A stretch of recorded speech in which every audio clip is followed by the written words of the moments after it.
تو اس سے کیا آپ اس کے جو ایفیکٹس ہیں وہ کیا ہو سکتے ہیں؟ تیمور اس کیس میں جان ہے، ایسا نہیں ہے اس کیس میں جان نہیں ہے، اور اس کا قوی امکان ہے کہ پاکستان تحریک انصاف کو بطور پارٹی بین کیا جا سکتا ہے۔ اچھا، لیکن یہ کیس اس وقت اٹھنا، اس کا جواب یہ ہے کہ یہ ایک بلیک میلنگ ٹیکٹک ہے عمران خان صاحب کے خلاف۔ آپ کو پتہ ہے عمران خان صاحب فرنٹ فٹ پہ کھیل رہے ہیں، اور عمران خان صاحب کو ذرا پیچھے دھکیلنے کا یہ واحد طریقہ ہے، کیونکہ اس کے علاوہ میرا نہیں خیال کوئی ایسی چیز ہے جو کہ پاکستان تحریک انصاف کے خلاف بنتی ہے۔ قوی امکان ہے کہ پاکستان تحریک انصاف کو بین کیا جا سکتا ہے، اور اس پہ بہت زیادہ ایفرٹس بھی ہو رہے ہیں جو کہ ہم تک پہنچتی ہیں چیزیں، ظاہر ہر چیز یہاں ڈسکلوز نہیں کر سکتے۔ فواد چودھری صاحب کا جملہ وہ یاد کریں جو وہ فرما رہے ہیں، اب سے 3-4 روز پہلے انہوں نے کہا ہے کہ ہمیں دیوار سے لگانے کی کوشش ہو رہی ہے۔ یہ نہیں بتایا کہ دیوار سے لگانے کی کوشش کر کون رہا ہے۔ اچھا، بتائیں تاکہ ہم بھی لوگوں کو بتائیں کہ کون کوشش کر رہا ہے۔ ہمیں تو نہیں پتا کون کر رہا ہے، آپ بتائیں، آپ وفاقی وزیر رہے ہیں اور آپ کے اچھے تعلقات بھی رہے ہیں بڑے، آپ لوگوں سے ملتے ہیں ملاتے ہیں، ہمیں بتائیں کہ کون کر رہا ہے، بتائیں، بتاتے کیوں نہیں ہے؟ تو ہمیں تو نہیں پتا کون کر رہا ہے، لیکن بہرحال چیزیں ہو رہی ہیں۔ صحیح۔ یہاں پہ یہ بتاتا چلوں کہ پاکستان تحریک انصاف کی سب سے زیادہ نمائندگی تھی پچھلے ایوان میں، جو کہ ابھی چل رہا ہے، حکومت چینج ہوئی ہے، ایوان تو وہی ہے، 156 سیٹیں تھیں۔ اس کے ایک بہت بڑی باریک لائن چھپی ہوئی ہے، بڑی باریک حقیقت چھپی ہے، وہ یہ کہ عمران خان صاحب ایک بہت بڑی سیاسی حقیقت ہیں، اور پاکستان تحریک انصاف بھی بہت بڑی سیاسی حقیقت ہے۔ تو پھر آپ اسے کالعدم قرار دینے جا رہے ہیں۔ فواد چودھری صاحب کہہ رہے ہیں ہمیں دیوار سے لگانے کی کوشش ہو رہی ہے، تو کون کر رہا ہے؟ کہیں وہی تو آپ کو اس میں بین نہیں کروانا چاہ رہا، جو بھی ہے ذرا دیکھ لیں۔ یہاں پہ یہ بتاتا چلوں کہ صرف پی ٹی آئی پہ تلوار نہیں لٹک رہی، کچھ پارٹیاں ایسی ہیں جن پہ یہ لٹک رہی تھی اور پھر ہٹ بھی گئی۔ ایک فارن فنڈنگ کی بات ہو رہی ہے تیمور، تو اس میں آپ کو یاد کراتا چلوں کہ ایک پارٹی ہے جسے کہتے ہیں پشتون تحفظ موومنٹ، پی ٹی ایم۔ یہ وہ پارٹی ہے، پی ٹی ایم، منظور پشتین صاحب ہے، یہ وہ پارٹی ہے جو کہ آئی ایس پی آر کے مطابق فارن فنڈڈ ہے اور پاکستان میں دہشت گردی کے واقعات کرتی رہی ہے۔ میں نہیں کہہ رہا، یہ آئی ایس پی آر کہتا ہے۔ یہ دیکھیں المیہ کہ اس وقت ان کے ایک رکن قومی اسمبلی جناب علی وزیر صاحب وہ حکومتی بینچز پہ بیٹھے، اور ان کی قریبی رفیق جن کا نام ہے محسن داوڑ، ان کو وزارت دینے کی بات ہو رہی ہے، اور یہ ایک بہت بڑا خلیج ہے جو کہ پاکستان پیپلز پارٹی اور پی ایم ایل این کے لوگوں کے بیچ ہے۔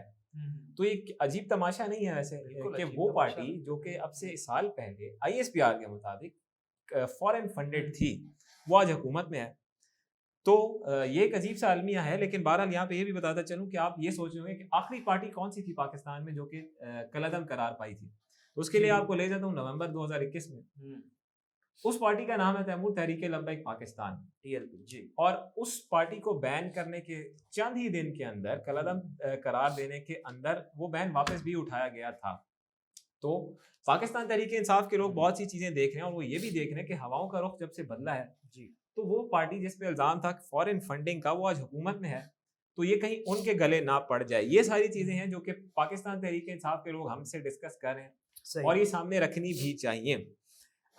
دوسری چیز جو آپ نے ڈسکس کی تیمور، آئی ایم ایف ٹاکس، یہ بہت ایک اہم موضوع ہے، اور اس پہ میں اس لیے بات کرنا چاہوں گا۔ اس پہ ظاہر ہے میں نے پورا پروگرام کیا ہے، لیکن اب اس کا صرف ریکیپ دے کے آگے چلتے ہیں۔ ایکسٹینڈڈ فنڈ فیسلٹی وہ پروگرام ہے جس کے متعلق مفتاح اسماعیل صاحب ابھی واشنگٹن میں تھے۔ $6 ارب کا یہ پروگرام تھا آئی ایم ایف کے ساتھ، جو کہ مئی 2019 میں عمران خان صاحب کی حکومت نے شروع کیا، اور اسے ختم ہونا تھا ستمبر 2022، یعنی اس سال ستمبر کے مہینے کے اینڈ میں۔ $6 ارب ہم نے لینے تھے 39 ماہ کے عرصے میں، اس کے بدلے ہم نے اصلاحات کرنی تھی، اور پھر اس کے جائزے ہوتے رہنے تھے۔ 8 جائزے ہونے تھے، 6 ہو چکے ہیں۔ گڑبڑ ہوئی تھی 7ویں ریویو میں، 7ویں جائزے میں، جب ظاہر وفاق میں بیٹھے ہوئے عمران خان صاحب اور ان کے وزیر ہیں خزانہ کے شوکت ترین صاحب، 7واں ریویو جنوری کے آخر اور فروری کے شروع میں چل رہا تھا۔ اس میں خلیج پیدا ہوئی تھی اس وجہ سے کہ آئی ایم ایف یہ کہہ رہا تھا کہ آپ مزید ٹیکسز لگائیں، اگر ٹیکسز نہیں لگاتے تو تیل کی قیمت سے سبسڈی ہٹائیں، بجلی کی قیمت سے سبسڈی ہٹائیں۔ صحیح۔ لیکن مزے کی بات یہ کہ عمران خان صاحب جو کہ اس وقت حکومت میں نہیں ہے، انہوں نے کیٹیگوریکلی یہ کہا تھا کہ ہم $1 اضافہ نہیں کریں گے اس اضافے کے بعد جو کہ اب تک ہو چکا ہے۔ عمران خان صاحب نے جون 2022 تک قیمتیں فکس کر دی تھی، نہ صرف پیٹرولیم کی بلکہ بجلی کی بھی، جس کا نزلہ عمران خان صاحب پہ گرا ہے، اور اس پہ میں زیادہ نہیں جانا چاہ رہا فی الحال۔ لیکن عمران خان صاحب ڈٹ گئے تھے بذریعہ شوکت ترین صاحب کہ ہم IMF کی کسی مزید شرط کو ماننے نہیں جا رہے. آپ کو یاد ہوگا اوگرا نے خان صاحب کے اقتدار سے جانے کے 10 روز پہلے اوگرا نے ایک سمری بھیجی کہ آپ 10-12 روپے پیٹرول بڑھا دیں, لیکن خان صاحب نے الٹا کم کر دیا. اس کی کچھ وجوہات تھیں کہ بہت سی چیزیں خان صاحب سینس کر رہے تھے اور IMF ضرورت سے زیادہ آپ پہ سختیاں عائد کرنا چاہ رہا تھا.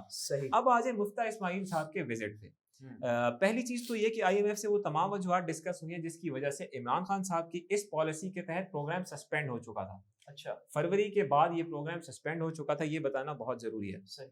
IMF نے اب پھر یہ بات کی کہ آپ ٹیکسز لگائیں, تیل پہ سے سبسڈی ہٹائیں, بجلی پہ سے سبسڈی ہٹائیں. المیہ یہ ہے کہ عمران خان صاحب جس طرح ڈٹ گئے تھے, شوکت ترین صاحب جس طرح ڈٹ گئے تھے, مفتیٰ اسماعیل صاحب نے اس طرح اپنی وہ نہیں لائن نہیں دکھائی, اپنی پالیسی لائن نہیں دکھائی, جو کہ میرا گلہ ہے. آپ ان کی شرائط مانتے گئے, تھوڑا سا تو آپ ریزسٹ کر سکتے ہیں. اب کی حالت یہ ہے کہ 7واں ریویو جو کہ تعطل کا شکار تھا وہ مئی میں ہونا ہے, بجٹ سے چند دن پہلے, اور اس میں نئے اہداف پاکستان کی سرکار کے سامنے رکھے جائیں گے جنہیں 8ویں جائزہ اجلاس میں ریویو کیا جائے گا. اور اگر آپ میٹ کرتے ہیں, المیہ دیکھیں کہ آپ اگر یہ اہداف میٹ نہیں کرتے تو آپ کو $1 ارب کی قسط نہیں ملتی. اچھا, یعنی آپ کو $1 ارب کی قسط اگر چاہیے by the end of September تو آپ کو یہ تمام اہداف پورے کرنے ہیں. نتائج کیا ہو رہے ہیں؟ پیٹرول کی قیمت بڑھنے والی ہے, 200 روپے کے قریب بیان ہو رہا ہے جانا ہے. بجلی کا شارٹ فال ہے اور قیمت بڑھ رہی ہے, تقریباً 8000 میگا واٹ کا شارٹ فال ٹچ کر رہا ہے, غربت بڑھ رہی ہے. تو مجھے نہیں پتا کہ مفتیٰ اسماعیل صاحب کیا ڈیل کرنے گئے ہیں, لیکن بہرحال میں بہت زیادہ متاثر نہیں ہوں the way he has dealt with IMF. لیکن شہباز شریف صاحب تو کہہ رہے ہیں کہ 1 مئی تک تو جو ہے وہ قیمتیں ان میں اللہ کرے ایسا ہو. شہباز شریف صاحب, ویسے شہباز شریف صاحب پریشان ہے تیمور, آپ کو پتہ ہے. اچھا, پریشانی کے عالم میں انسان کچھ بھی کہہ سکتا ہے, وجوہات بہت ہیں لیکن آتے ہیں شہباز شریف صاحب پہ آتے ہیں. لیکن مفتیٰ اسماعیل صاحب سے ایک اور گلا, وہ یہ کہ جو فیکٹس بنا کے پیش کر رہے ہیں ایکچولی وہ چیز نہیں ہے. جو اعلامیہ جاری ہوا ہے IMF حکام کی طرف سے, جو پریس ریلیز جاری ہوئی ہے وہ کچھ اور کہہ رہی ہے اور مفتیٰ اسماعیل صاحب کچھ اور کہہ رہے ہیں. مفتیٰ اسماعیل صاحب نے ایک بات کی کہ ہم $6 ارب کے اس پروگرام کو $8 ارب پہ لے کے جا رہے ہیں. میرا سب سے بڑا اعتراض اس چیز پہ, کیونکہ ایسی کوئی چیز پریس ریلیز اور IMF کے سورسز نہیں ڈسکلوز کر رہے. ایک اور المیہ یہ تیمور کہ وہ پروگرام جو کہ ستمبر 2022 میں ختم ہونا تھا, اسے اب مفتیٰ اسماعیل صاحب نے ایکسٹینڈ کروا دیا ہے جون 2023 تک. اچھا, یعنی مزید 10 ماہ کا اضافہ. صحیح. اور جو بات کر رہے ہیں کہ $8 ارب کی, اس میں تو میں ایگری نہیں کر رہا, کیونکہ اس میں کوئی چیز پریس ریلیز میں نہیں ہے. میں پریس ریلیز پڑھ دیتا ہوں اپنے دیکھنے والوں کے سامنے جو کہ IMF سے جاری ہوئی ہے. وہ یہ کہتی ہے کہ we had very productive meetings with the finance minister of Pakistan, Miftah Ismail, over Pakistan's economic developments and policies under the extended fund facility program.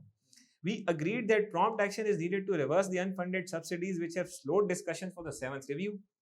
Based on the constructive discussions with the authorities in Washington, the IMF expects to field a mission to Pakistan in May to resume discussions over policies for completing the 7th EFF review. The authorities have also requested the IMF to extend the EFF arrangement through June 2023 as a signal of their commitment to address existing challenges and achieve the program objectives. $8 ارب کی بات کہیں نہیں ہے, programme کی extension کی بات ہے. تو جو مسئلہ مفتیٰ اسماعیل صاحب حل کرنے گئے تھے میرے خیال سے, میرے لحاظ سے ایکچولی بگاڑ کے آ گئے ہیں. انہیں میں ایسا کیوں ہے, یہ پکچر ڈیفرنٹ پکچر کیوں دکھائی جا رہی ہے وہاں کو؟ اس کی وجوہات ہوں گی کہ تنقید کو اوائڈ کرنے کے لیے انہوں نے اسٹینڈ کیا. لیکن کیا یہ سمجھتے ہیں کہ جو ہماری عوام ہے وہ بالکل الٹریٹ ہے, بیوقوف ہے, وہ سمجھتی نہیں ہے, فیکٹس کو نہیں دیکھتی, لاجکس کو نہیں دیکھتی؟ میرا خیال ہے تیمور یہ بات آپ کی جو بات ہے درست ہے, کیونکہ عوام ایک معیشت کو زیادہ سمجھتی نہیں ہے اور زیادہ اس پہ نظر نہیں رکھتی. ہم لوگ کوشش کرتے ہیں کہ ساری چیزیں ڈھونڈ کے ناظرین کے سامنے رکھ دیں. یہ بہرحال وہ حقائق ہے. میں یہاں سے چیلنج کرتا ہوں, اگر کوئی اس کی تردید کرنا چاہے حکومت سے تو کر سکتا ہے. اس پہ ایک بڑا انٹرسٹنگ آپ کو اسٹیٹسٹک سامنے رکھتا چلوں تیمور, وہ یہ ہے کہ فی کس جو قرضہ ہے وہ کس طرح بڑھا ہے پچھلے چند سالوں میں. یہ دیکھیے 2008 کے اختتام پہ فی کس قرضہ ہے 36,000 روپے, 2013 میں یہ قرضہ ہوتا ہے 86,000 روپے, 2018 میں فی کس قرضہ ہوتا ہے 1,44,000 روپے, اور نومبر 2021 میں یہ قرضہ ہوتا ہے 2,70,000 روپے. تو اگر $8 بلین کا پروگرام ایک ریالٹی ہے جو کہ مفتیٰ اسماعیل صاحب کہہ رہے ہیں, آپ اندازہ لگائیں کہ فی کس قرضہ کس حساب سے بڑھ چکا ہوگا. شہباز شریف صاحب کی آپ نے بات کی, وہ سعودی عرب جا رہے ہیں جی, اور ایشیا ٹائمز کی اس میں سٹوری ہے کہ وہ صرف سعودی عرب ہی نہیں جا رہے, وہ چین بھی جا رہے ہیں, اور اس کی وجہ یہی ہے کہ آپ مالی آپشنز کو ایکسپلور کریں کہ ہمارے لیے آگے کیا ہے. ایک اور چیز آپ کے سامنے رکھتا چلوں, وہ یہ ہے کہ جون میں پاکستان نے اس جون کے اختتام پہ پاکستان نے $2.5 ارب کی ادائیگیاں کرنی ہیں. ساتھ ہی ساتھ 2023 کے اختتام تک پاکستان نے $20 ارب کی ادائیگیاں کرنی ہیں. اس وقت فروری 2022 میں آپ کے زر مبادلہ کے ذخائر، آپ کے فارن ایکسچینج ریزروز تھے $21.6 ارب. $22.5 ارب کی ادائیگی آپ نے اگلے سال تک کرنی ہے. زر مبادلہ کے ذخائر ہیں $22 ارب سے کم. شہباز شریف صاحب کے لیے ایک کنسرن. بہرحال جا رہے ہیں وہ سعودی عرب اور چائنا. ایشیا ٹائمز کی سٹوری ہے، ہم سلائیڈ اسکرین پہ چلا رہے ہیں. سیاست کی آپ نے بات کی، بلاول صاحب لندن گئے ہیں تیمور. مزے کی بات یہ کہ بلاول صاحب لندن تو گئے تھے لیکن بلایا گیا نہیں تھا انہیں. کسی نے بلایا نہیں تھا کہ آپ لندن آئیں، ہم سے چیزیں ڈسکس کریں. مسلم لیگ نواز کے لوگ آن بورڈ نہیں تھے لیکن وہ گئے ہیں. بہرحال چیزیں ڈسکس کر کے جاتے رہتے ہیں، امریکہ بھی جاتے رہتے ہیں، آگے پیچھے جاتے رہتے ہیں جی، لابنگ کرتے رہتے ہیں. لیکن ان انوائٹڈ گئے تھے. دوسرا کوشش کی انہوں نے کہ نیا میثاق جمہوریت تراش کے آئیں لیکن بات کوئی بنی نہیں ہے. صدارت کے جو منصب ہے اس پہ بھی کوئی بات نہیں بنی. گورنر پنجاب کا منصب، اس پہ بھی کوئی بات نہیں بنی. میرے خیال میں اوت لینے سے پہلے جو ہے ہمارے وزیر خزانہ وزیر خارجہ جو ہیں ناراض. ہاں جی، کسی چیز پہ، یہ میں اپنی خبر کی بنیاد پہ آپ کو بات بتا رہا ہوں، لندن میں کسی چیز پہ پاکستان پیپلز پارٹی اور مسلم لیگ نون اگری نہیں کی. کسی ایک چیز پہ تردید کرنا چاہتے ہیں تو فورم حاضر ہے. حکومت کا تو آپ کو پتہ ہے، جو نئی حکومت آئی ہے اس کے ایک عجیب سا خلیج ہے تمام اکائیوں میں. عمران خان صاحب بہرحال تیمور بڑا انٹرسٹنگ ایک فیز پاکستان کی سیاست میں لے آئے ہیں. اور the lethal Imran Khan, the real Imran Khan, جو کہ میں 3 سال نہیں دیکھ سکا بدقسمتی سے کیونکہ ظاہر حالات ہی ایسے تھے. اب دا ریئل عمران خان سامنے آئے اور this is why the situation is all the more interesting. 3 بڑے جلسے کر چکے ہیں، اسلام آباد کی کال دے چکے ہیں. انٹرسٹنگ ٹائمز ہیں جن میں ہم رہ رہے ہیں اور مطمئن ہیں باوجود اس کے کہ وہ سب جو 9 اور 10 کی رات ہوا ہے، 9 کی رات اور 9 اور 10 کی درمیانی شب جو ہوا ہے، اس کے باوجود مطمئن ہیں. بڑے جلسے کیے ہیں.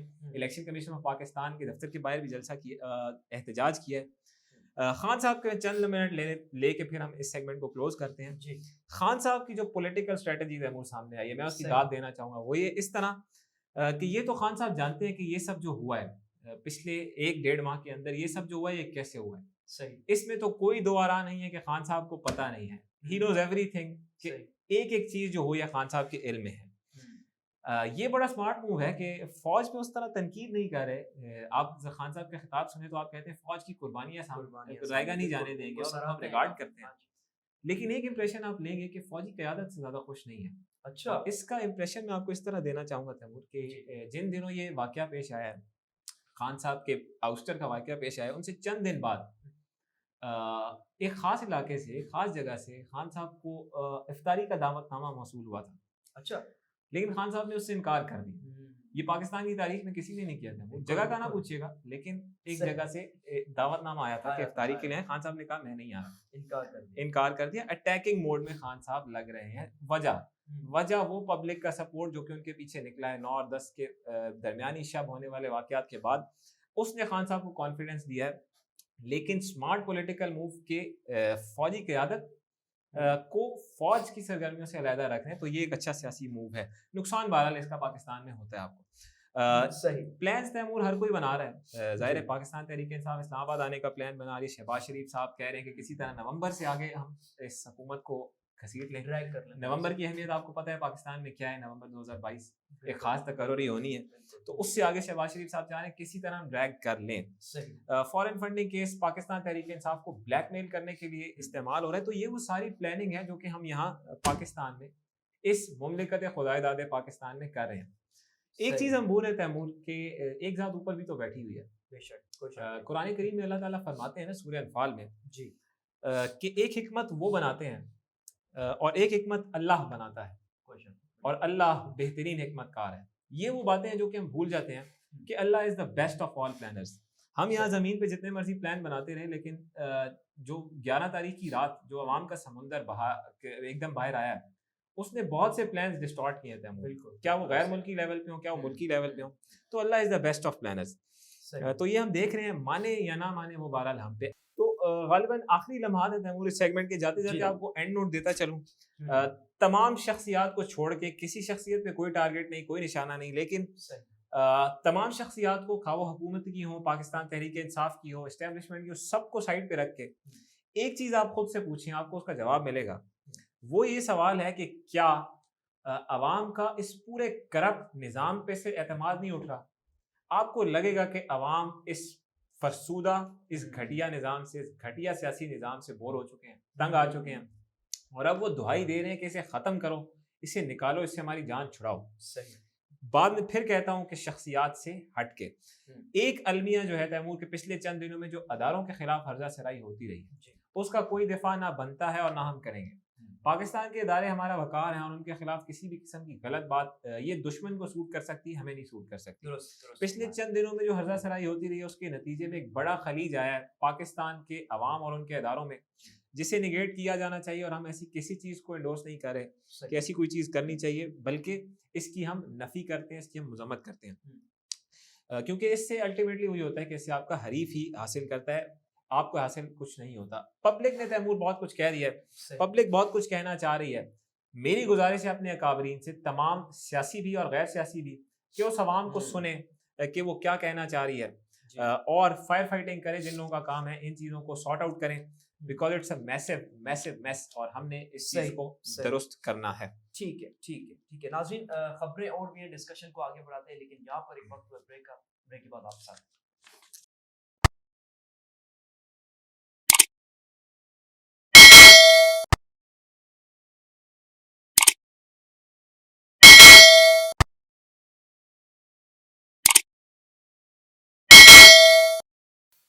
ویلکم بیک ناظرین، آپ دیکھ رہے ہیں پروگرام میرے لحاظ سے۔ ناظرین، اس سیگمنٹ میں ہم بات کریں گے ایلون مسک، جو کہ دنیا کے بہت بڑے بزنس ٹائکون ہیں، ٹیسلا کے مالک ہیں۔ انہوں نے ٹویٹر خرید لیا ہے، اس سے جو ہے وہ آگے کیا ان کی اسٹریٹجی ہوگی، اس حوالے سے بھی ہم بات کریں گے۔ اس کے علاوہ ناظرین ایک خطرناک خبر میں آپ کو دیتا چلوں، نارتھ کوریا کے جو حاکم ہیں انہوں نے نیوکلیر میزائل چلانے کا اندیا دے دیا ہے۔ اس کے حوالے سے کیا خبریں ہیں ہم یہ جانیں گے اپنے اینالسٹ سے۔ اور ناظرین جو پیوٹن کی طبیعت جو ہے، جو صدر ہیں رشیا کے، ان کی طبیعت ناساز دکھائی دے رہی ہے، ان کی طبیعت جو ہے وہ صحیح نہیں ہے۔ اس بات میں کیا صداقت ہے، اس حوالے سے بھی آپ کو ہم بتائیں گے۔ انہیں کی طرف بڑھتے ایلون مسک نے ٹویٹر کو خرید لیا ہے، اس کے حوالے سے کیا خبریں ہیں آپ کے پاس، اور دیگر جو خبریں، خطرناک خبریں بھی ہم شامل کریں گے۔ اس حوالے سے آپ کیا کہنا چاہیں گے؟ تیمور، ایلون مسک یہ تو سبھی جانتے ہیں کہ دنیا کے سب سے امیر آدمی ہے اس وقت، اسپیس ایکس کے اونر اور ٹیسلا کے اونر، سی ای او۔ انہوں نے ایک نیا محاذ سر کیا، اور وہ یہ ہے کہ سوشل نیٹ ورک سائٹ جسے ہم ٹویٹر کے نام سے جانتے ہیں، جس کے تقریباً روزمرہ کے 217 ملین سے زیادہ یوزر ہیں، اسے ایکوائر کر لیا ہے محض 24 ارب ڈالر کے عوض۔ تو یقیناً کچھ نہ کچھ پلانس تو وہ رکھتے ہیں، اب اس پہ ہم بات کر سکتے ہیں۔ ظاہر ہے انہیں جو اخبارات نے اسٹڈی کیا ہے، جرائد نے اسٹڈی کیا، اس کی بیس پہ ہم بات کر سکتے ہیں۔ پہلا پلان جو کہ ایلون مسک کا ہے ٹویٹر کو ایکوائر کرنے کے بعد، وہ یہ ہے کہ سپیمرز کو کسی طرح ٹویٹر کے دائرہ کار سے باہر پھینکا جائے، کیونکہ ایک بہت بڑا مسئلہ ہے، لوگ سپیم کرتے ہیں۔ پہلی ترجیح ان کی یہ ہو سکتی ہے کہ وہ سپیمرز کو ایلیمینیٹ کریں۔ دوسری چیز یہ یاد رکھیں کہ ایلون مسک فری سپیچ کے ایک بہت بڑے ایڈوکیٹ ہیں، صحیح، وہ جمہوری روایات کے بہت بڑے ایڈوکیٹ ہیں۔ وہ چاہتے ہیں کہ ہر انسان کو حق ہونا چاہیے بات کرنے کا، اور اب ٹویٹر پہ آپ کو یہ چیز فیل ہوگی، آنے والے دنوں میں آپ کو یہ چیز فیل ہوگی، بہت سے بینڈ اکاؤنٹس، ان پہ سے بھی بین لفٹ ہونے کے امکانات ہیں۔ وہ یہ کہتے ہیں کہ میں اس پلیٹ فارم کو ٹرانسفارم کرنے کے لیے آ رہا ہوں۔ اچھا، کیسے کرتے ہیں؟ ایک بڑا چیلنج ہے۔ 217 ملین کے ڈیلی یوزر ہے ٹویٹر کا، دیکھتے ہیں بڑھتا ہے کس طرح پرفارم کرتا ہے، اس پہ ہم نظر رکھیں گے۔ بہرحال اگر اس پہ یہ چینجز ہو جاتی ہیں اونیف، تو کافی ایک بڑا امپیکٹ پڑے گا، کیونکہ ٹویٹر جو ہے وہ ٹوٹلی پروفیشنل یوزرز ہیں، بالکل آپ درست کہہ رہے ہیں تیمور۔ لیکن جو وہ واقعہ جس نے تیمور ایلون مسک کے اندر یہ روح ہونگی کہ آپ نے ٹویٹر کو ایکوائر کرنا ہے، وہ بڑا انٹرسٹنگ ہے۔ اچھا، اور وہ یہ ہے کہ پچھلے سال اپنے پرائیویٹ جیٹ میں ایلون مسک فلائی کر رہے تھے، تو انہیں یہ معلومات ملی کہ کسی ٹویٹر اکاؤنٹ نے ان کی فلائٹ کو ٹریک کیا ہے۔ اچھا، ان کے پرائیویٹ جیٹ کو ٹریک کیا ہے، اور پھر انہوں نے اس اکاؤنٹ کا پتہ لگایا اور اس کے ساتھ اچھی خاصی بحث بھی کی جو اس کا اکاؤنٹ ہولڈر تھا۔ یہ چیز انہیں بہت ناگوار گزری کہ ان ظاہر ہے ایک امیر آدمی ہے، تو ان کی شان کے شایان شان تو نہیں ہے کہ آپ انہیں ٹریک کریں، کوئی سرکاری عہدیدار تو ہے نہیں کسی ملک کے، تو یہ انہیں برا لگا، اور اس میں وہ بلنٹ سپیچ میں بھی انگیج ہوئے اس شخص کے ساتھ جس کا وہ اکاؤنٹ تھا۔ یہ ایک بہت بڑی وجہ ہے کہ لوگ کہتے ہیں کہ اس روز ایلون مسک سوچ چکے تھے کہ میں ٹویٹر کو ایکوائر کروں گا۔ اب مجھے نہیں پتا اس کی کیا وجوہات ہیں، لیکن یہ ایلون مسک جانے، اور ٹویٹر جانے، اور ان کا ذہن جانے، اور باقی اللہ کی ذات جانے۔ یہ تو ان کے بارے میں مانا جاتا ہے کہ بلنٹ سپیچ کرتے ہیں, سیدھی بات کرتے ہیں, اور انہیں اس بات سے فرق نہیں پڑتا کہ ان سے آپ ایگری کریں ڈس ایگری کریں. ہاں اس بات سے فرق پڑتا ہے کہ انہیں کوئی ٹریک نہ کرے. یہ ایک عجیب سا ایک پیراڈاکس ہے جو کہ ایلان مسک کی شخصیت میں آپ کو دکھائی دیتا ہے. لیکن وال اسٹریٹ جرنل, سی این این اور نیو یارک ٹائمز کی سلائیڈ ہم اسکرین پہ چلا رہے ہیں, اس کی میں تفصیل اس لیے نہیں بتاؤں گا, جو پڑھنا چاہتے ہیں لنک اسکرین پہ چل رہا ہے. یہ ہم نے بات کر لی کہ یہ وہ چیزیں جو کہ ایلان مسک کر سکتے ہیں. کچھ لوگ یہ بھی کہہ رہے تھے امور کہ ایسی کون سی چیزیں تھیں جو کہ ایلان مسک ٹویٹر کو ایکوائر کرنے کی بجائے کر سکتے تھے.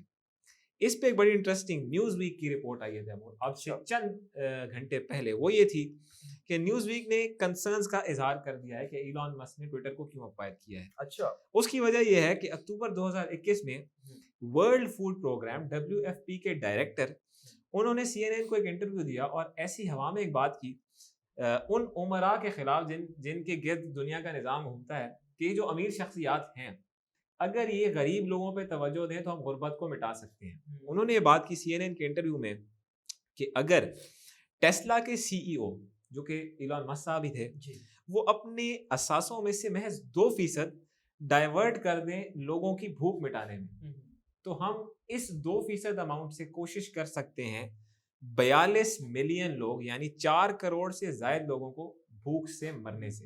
اچھی سوچ, اس میں کوئی بری بات نہیں ہے. یہ انٹرسٹنگ بات کہ اس وقت ٹیسلا کے CEO کی 2% ارننگ بنتی تھی $6 ارب, یعنی $6 ارب سے آپ 4 کروڑ لوگوں کو بھوک ان سے دور کر سکتے ہیں. اس پہ ایلان مسک ناراض ہوئے, جیسا کہ میں نے کہا فلائٹ ٹریک کرنے پہ ناراض ہوئے, اس پہ بھی ناراض ہوئے. وہ یہ کہتے ہیں کہ اگر $6 ارب سے حکومت اگر $6 ارب سے بھوک مٹتی ہے تو $6 ارب کیا پورے کا پورا ٹیسلا قربان. آؤ مجھے کر کے دکھاؤ, میں ٹیسلا دیتا ہوں, اپنے سارے سٹاکس بیچتا ہوں, لیکن مجھے کر کے دکھاؤ. وہ باتیں تو تم کر رہے ہو, انٹرویو تو تم دے رہے ہو, لیکن میں جانتا ہوں اس میں کوئی حقیقت نہیں ہے. اس پہ ڈائریکٹر ورلڈ فوڈ پروگرام, حالانکہ یونائٹڈ نیشنز کے ورلڈ فوڈ پروگرام کے انچارج ہیں, لیکن ان کی بھی ٹانکیں کانپی یا کانپے ٹانگی, اور انہوں نے کلیریفیکیشن دی کہ میرا نشانہ آپ نہیں تھے.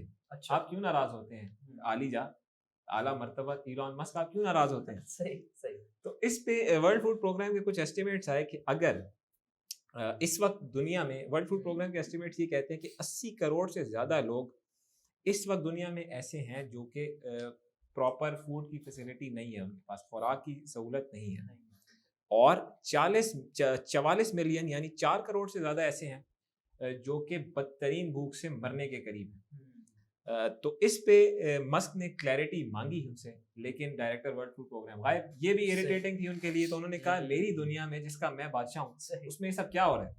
یہ میں بتاتا چلوں کہ ایلان مسک بڑے لیول پہ چیریٹی کرتے ہیں, اور اس کا ریکارڈ ہمارے پاس نہیں ہے, لیکن بڑے لیول پہ چیریٹی کرتے ہیں. تو یہ نہ سوچا جائے کہ وہ چیریٹی نہیں کرتے یا غربت کے خلاف غریب لوگوں کے خلاف ہیں. وہ صرف یہ کہہ رہے ہیں کہ مجھ پہ جو اعتراض اٹھایا جا رہا ہے کہ میں $6 ارب دے دوں اس لیے کہ بھوک مٹائی جائے, مجھے کر کے دکھاؤ تاکہ پھر میں پورے کا پورا ٹیسلا آپ کی نشاور کروں.